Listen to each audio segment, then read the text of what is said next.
मानसेरा के दरिया कुनहार में गुज़िश्ता रोज बह जाने वाले सयाह को रेस्क्यू टीमों ने 16 घंटे के बाद जिंदा हालत में रेस्क्यू कर लिया है। गुज़िश्ता रोज गुजरांवाला से आए सयाहों की गाड़ी दरिया कुनहार में गिर गई थी। इस हवाले से तफसीलात जानेंगे डॉन न्यूज के नुमाइंदे निसार अहमद खान से। जी निसार, बताइएगा, सयाह को 16 घंटे बाद दरिया से जिंदा रेस्क्यू किया गया है। इस हवाले से मजीद क्या तफसीलात सामने आई हैं, उसकी हालत कैसी है?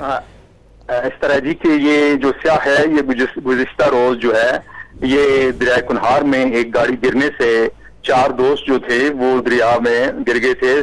तहम 3 को जो है जख्मी हालत में निकाल लिया गया था और ये हुसनैन रजा जो हैं ये उस वक्त जो है डूब गए थे और इनकी लाश जो है उसको तलाश किया जा रहा था। तहम गुज़िश्ता रात जो है वो ऑपरेशन रात होने अंधेरे की वजह से बंद कर दिया गया था। आज दोबारा ये ऑपरेशन शुरू किया गया है, जिसके दौरान इन्हें एक वीरान मुकाम पर जो है इनको पाया गया और उनको वहां से निकाला है और ये जख्मी हालत में है। इनकी टांग पे जख्म आया है, ताहम इनकी हालत जो है वो तशवीशनाक नहीं है, ये बेहतर हालत में है।